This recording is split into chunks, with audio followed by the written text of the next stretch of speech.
कि ये अगर रहेगा तो इनकी भाषा, संस्कृति, ज्ञान, विज्ञान बचा रहेगा। जो तलवार चलाने वाले थे वो हमारी कलम से डरती थी। उन्होंने नालंदा को फूंक दिया और वो 6 महीने तक लगातार वो हमारा पुस्तकालय जलता रहा। आखिर उनको पुस्तकों से क्या डर था? पुस्तकों से बड़ा भय होता है। आज पूरी दुनिया इसी दिमाग से तो डरती है। सारी दुनिया में आप बंदूक लिए हैं तो हम उससे बड़ी चीज आविष्कृत कर देंगे। बंदूक भूल जाएंगे, आप लेके चलेंगे तभी दबोच लेंगे। तो बहुत सारी चीज है, बुद्धि के आगे पूरी दुनिया नतमस्तक है। इस नाते हम विशेष आदर के साथ मैं श्रद्धा सुमन अर्पित करता हूं।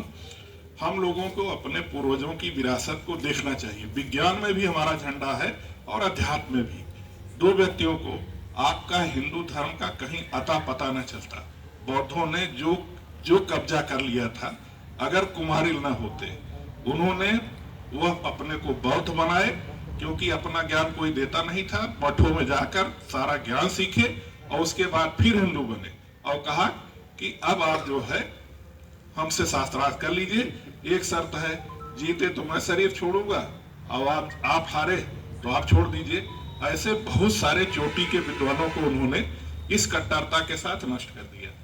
और लास्ट में कभी आप कहानी पढ़िए, शंकराचार्य आते हैं प्रयाग में। जब उन्होंने देखा कि नहीं, इस समय तो सब हिंदू धर्म पताका लहरा रही है, तो उन्होंने कहा कि हमने गुरु से द्रोह किया है, भले हमने ये स्थापित कर दिया, छल किया है, तो इस शरीर को भी वही सजा देनी चाहिए जो हमारे आगे लोग हार करके किए हैं। तो धान की भूसी वही त्रिवेणी पर जला करके उसी चिता पर लेट गए कि ये शरीर जो है धीरे धीरे धीरे धीरे जले। अचानक भभक जल जाएगी तो कोई मतलब नहीं, सजा तो हुई नहीं। उसी समय शंकराचार्य पहुंच गए और शंकराचार्य ने उन्हें कहा कि आप ऐसे नहीं जा सकते, आप हमसे पहले लड़िए। और हम वो कर्मकांड वाले मीमांसक थे, जो हमारा कर्मकांड आजकल हम लोग जितना सतपदी जो कुछ हिंदू धर्म का लोकाचार दिखता है वो उनका स्थापित, और अद्वैती थे शंकराचार्य। तो उन्होंने कहा कि देखो, मैं संकल्पच्युत नहीं होगा। अब अगर आप जाके मंडन मिश्र हैं बनारस में, काशी में, उनको हरा दीजिएगा तो हमारी हार हो गई। फिर वो विषय लंबा हो जाएगा, उस पर नहीं जाऊंगा। हमारा कहने का आशा यह है कि रामकृष्ण परमहंस देव, स्वामी विवेकानंद, शंकराचार्य, ये हमारी आध्यात्मिकता को एकदम ठोस धरातल पर, जैसे विज्ञान 0-1 पर चट्टान की तरह खड़ा हो गया बाइनरी सिस्टम पर, वैसे इन्होंने कर दिया कि अब ये स्थिर हो गया। अब आगे फिर कुछ देखिएगा। हमें क्या करना है? विरासत पर गर्व करने से आपका वर्तमान कितना सुधर सकता है, असली सवाल ये है। हम लोग यहाँ आए, धन्यवाद देता हूँ कि बहुत हजारों की भीड़ न सही, कुछ लोग ही, एक जो कोर ग्रुप होता है, थिंक टैंक होता है, उसका काम बड़ा महत्वपूर्ण होता है, उसी को फॉलो करते हैं, सब सुनते हैं। आजकल वो व्हाट्सएप यूनिवर्सिटी कहते हैं, उस पर भागता रहता है, उसमें कितना तत्व रहता है भगवान जाने। एक बात को लेकर ले उड़ते हैं लोग। गहन अध्ययन की प्रवृत्ति में गिरावट आ रही है और हमारे सहयोग से 2 लोग अपने जो यहाँ हैं बड़ी संस्थाएं चला रहे हैं। मैं उनका सामाजिक योगदान है, जाति बंधुओं के लिए तो गर्व ही है।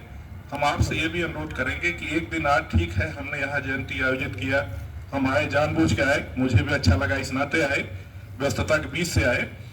आपसे हम अनुरोध करेंगे कि अपने विद्यालय में एक जो है निबंध प्रतियोगिता, कुछ ऐसे कार्यक्रम आयोजित करिए कि जिसमें कई विद्यालय, इंटरमीडिएट, और मुझे मालूम नहीं कि आप लोगों के पास डिग्री सेक्शन है कि नहीं है, अगर नहीं है भविष्य में प्लान करिए और यूजीसी से प्रपोजल करके राष्ट्रीय सेमिनार आयोजित करिए ऑल इंडिया लेवल का। तो उसमें आए, इनको केंद्रित करके उनके योगदान को लेकर के, विज्ञान को लेकर के वो सब किया जाए। और तमाम लोग हैं इस समाज को, अब केवल अपने अतीत के गांव से इसकी वर्तमान की मुक्ति नहीं मिलने वाली है। बहुत हम लोग प्रशासनिक अधिकारी हैं, जैसे सर्जन अपनी चीजों को बड़े ठीक से समझता है, तो हमारी दृष्टि वैसे होती है कि अतीत का गान कर लिया, चलिए हमें गौरव हो गया, वर्तमान में तो कुछ करोगे। हमारी पीढ़ी संस्कार विहीन होती जा रही है। शास्त्र और शस्त्र 2 हमारे साथ साथ साथ चलता था।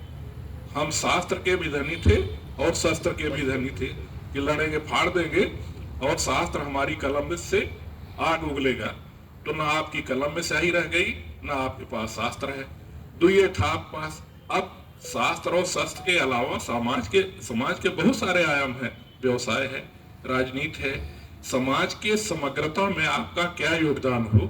आप कहें दुनिया हमें पूजे, हमारा पैर छुए, क्यों वो आपसे किस माने वो कहेंगे कि मैं क्यों आपका सम्मान करूं? आपके पास ऐसा क्या है जो हम आपको इतना श्रद्धेय माने? हम आपसे कम है क्या? जो कलयुग हो रहा है जरा उसमें उत्तरकांड में तुलसीदास जी के पढ़ डालिए। जो आज हो रहा है वो 500 वर्ष पहले उसमें लिपिबद्ध है। एक बार पलट देखिए क्या लिखा हुआ है। इन सब चीजों के लिए हम आज के अवसर पर केवल आप लोगों से ही आग्रह करेंगे कि दो बड़े हमारी संस्था के लोग हैं, कुछ उस बौद्धिक स्तर पर काम करें। और यहाँ से यह बहुत, इस जिले से मेरा आत्मिक लगाव है। मेरी 3 पीढ़ियां यहीं की हैं, 1/4 जौनपुर का हूँ और 26.5 साल के सेवा काल में भूम गांव के लगभग 9 साल हमने यहाँ झंडा गाड़ के नौकरी किया और 7 साल कुंडा वहां गोंडा में। तो जो हमारे 2 संवेदनशील प्रदेश के जिले माने जाते हैं, दोनों जगह इसी गत से मैंने काम किया। बाकी और जगह किए, कहीं साल भर, कहीं 2 साल, 1.5 साल, ऐसे चलता रहा। मुझे यहाँ देखकर वास्तव में गर्व भी होता है कि आपके एक शंकराचार्य यहाँ से करपात्री जी महाराज, उधर देखिए कुंडा में मनगढ़ धाम, तो आपके पास राजनीतिक का दावर लोग हैं, अध्यात्म के पुरोधा लोग हैं, संस्थाओं की कमी नहीं है, हर चीज आपके पास है। ये बीच के राग द्वेष को थोड़ा कम करने के लिए कुछ दूसरे ढंग से सोचना पड़ेगा और सबसे पहले अपना घर ठीक करना पड़ेगा। हम ठीक हो गए, बच्चे आज अभी 1 लाख लोगों को इजराइल में ग्राहक भारतीयों को हमें दे दिए, हमारे पास अब है नहीं, कौन काम करेगा? 2000 डॉक्टर ब्रिटेन ने कहा हम वहीं पर ट्रेनिंग करा दे दिए, डॉक्टर ही नहीं है। भारतीय डॉक्टर की पूरे यूरोप, अमेरिका, हर जगह डिमांड है। हमारे पास बहुत देर के बाद जगह गढ़े में मेडिकल कॉलेज खुल गया, वहां से निकलेंगे डॉक्टर, निकलेंगे जो हो सकता है कल आप देखें कि वो लंदन बैठे हुए हैं, ट्रीटमेंट कर रहे हैं।